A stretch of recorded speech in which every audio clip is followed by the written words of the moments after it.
Hi, this is the first edition of my nightly domestic violence daily diary. Well, I'm capturing the twilight hour here on my front patio through the beautiful essence of my hippie bead curtain.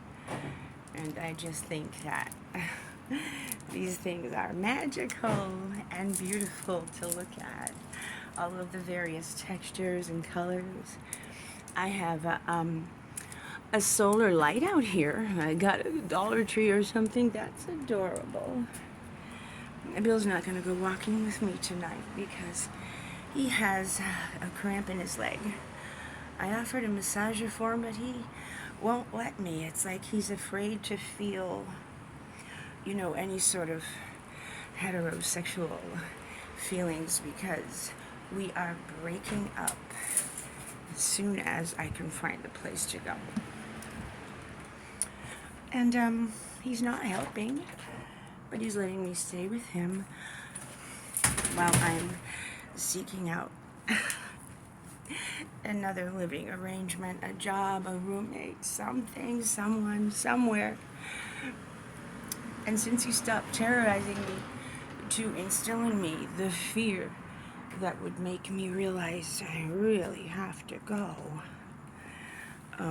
actually it's been quite pleasant. And then every once in a while he says he's ambivalent about whether he really wants me to go. Bill, you've had me arrested 5 times. Now I'm going to be a fugitive on the run because of your lies. I really don't think there's a chance in hell that we could live in harmony after the damage that you've done to my life and my psyche and my dreams and my everything. He's totally burnt and crashed and burnt my entire California dream here. Oh my God. I should be super mad. I am. I'm hurt because mostly, Bill's my one and only friend here. I've been terribly isolated because, I spent all of my time and efforts trying to please him, and you're not supposed to do that as a woman, a single woman, especially when the man is not going to be your lover and not even going to marry you. But he's all I had, and even if he didn't marry me, that would be enough. Companionship is enough sometimes. Besides, it's my job to take care of the home, and I've done a pretty good job, and I'm gonna have to leave it all behind, and that's just not fair. It's grossly unfair, as a matter of fact. I'm gonna go down the other street tonight, maybe catch the twilight sunlight at the top of this hill. It's a fantastic, yes. This is the right time. This is the right time of the night, right here. Let me get this. And I meander over to the top of this corner, Figueroa and White Knoll. Okay. Now you see what I'm talking about. Yeah. That's the beautiful downtown. And I don't know if we can hang in here much longer because the rent's really high. And I didn't think he was really having that sort of problem, but apparently he is. So now I have to kick in my entire Social Security check to help him make ends meet. It's not fair, but he hired me when he had a business partner that was partially paying my salary. And that ended a year ago. He tried to keep me on as best he could and pay me as little as it was something.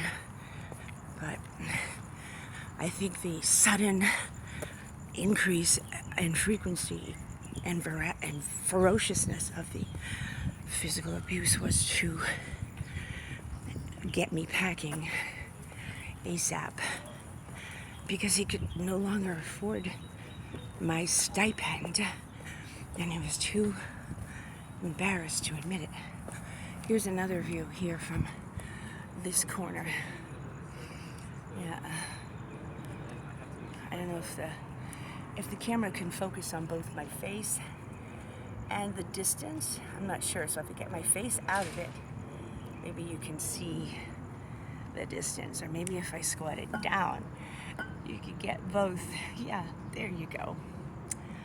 That's from the top of, I don't know, and right down the street.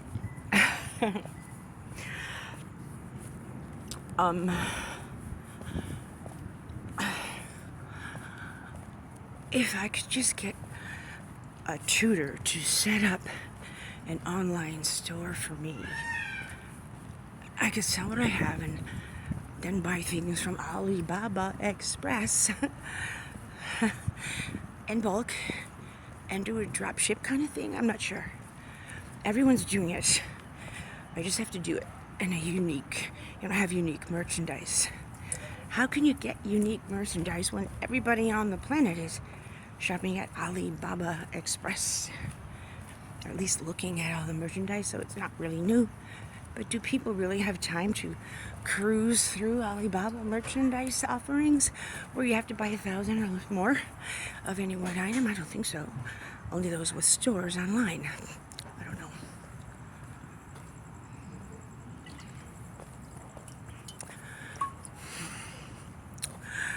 Packing up my entire life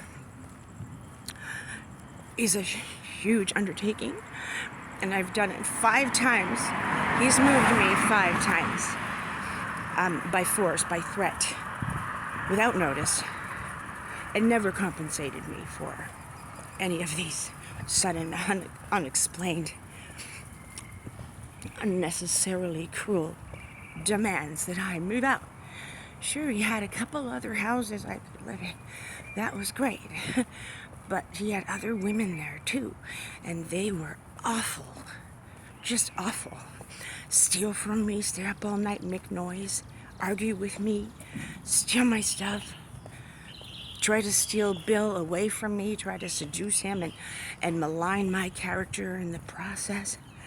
It was a nightmare. He took me back when I told him how bad it was. But I just keep telling him, all this time, all this stuff you've done to me to get rid of me, why didn't you just give me my 3 months notice and some kind of severance? Maybe not the severance I demanded, but something. You could have done that a year or 2 ago, instead of dragging it on to the point where you fucking ruined my life as I knew it. And he said, and I have this in a video on the phone while I was sitting at the Bowman office, I'm gonna fist fuck your life. I'm gonna have every government law enforcement agency on your case. I got things I can put against you. I have all this evidence that he planned the whole thing. But nobody's listening. Nobody's listening. Since I have to go out to this church tomorrow night, I think I'll do the stop by at the West LA Police Department and talk to the sergeant. That's the area of town where, the first horrible incident took place. There were other horrible incidents, but this was big because he really viciously attacked me. And I really viciously scratched him really, really deeply, and he bled a lot. They weren't surface scratches. I was clawing for my life. I was trying to inflict as much pain as possible so he wouldn't kill me. And he told me in my ear he was going to kill me. And so they arrested me because he had scratches and I didn't have a mark. There were 10 witnesses that he spent 35 minutes strangling me in and out of consciousness. They still arrested me. It doesn't make any sense. It doesn't make any sense.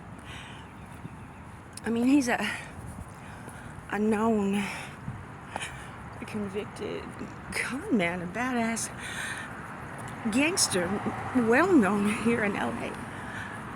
How kind of connections does he have that he can get that situation reversed in his favor and keep it that way no matter who I tell? I keep trying to tell police officers. They won't believe me. They won't do anything to help me. They won't. I don't understand that. I really don't. It's bizarre. It's truly bizarre, and I'm all alone with no connections. I can't buy the kind of help I need. I can't buy that kind of help. If I part with that kind of money, I won't have anything left to relocate. And now that he's taking my entire Social Security check because he can't afford the rent or my salary, I gotta figure out a way to get an income stream. Going broke is not an option in LA. Nobody cares. Nobody cares. Except, strangely enough, Bill. He cares. That's why he's still letting me stay there, even though he can't stand my company. He says I'm argumentative. That's because he says things that are simply untrue, irrational, bizarre, out of touch with reality. And he doesn't really know how sick he is. He knows he's homicidal, and he knows that's bad. But when he's not talking about the homicidal tendency, he thinks the rest of him is just fine. Well, he's wrong. And he thinks he's right all the time about everything. I could say it's raining, he'll say, no, it's bright and sunny, let's go to a beach. Oh, I don't like the beach. I haven't been to the beach in so long. You know? I don't understand why. Oh yes, I haven't made any friends. That sucks. Make friends. I went to a meetup. Some big, huge guy named Jim started hogging on me and kissing on me without any provocation or invitation. I told him what my problem was. He gave me the names of 2 lawyers, took me for a long ride that was inexplicable, and I never heard from him again. He won't return my calls.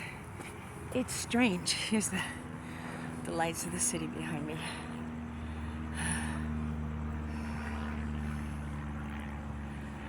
That's LA. That's me in LA. Walking in LA. Who's that walks in LA?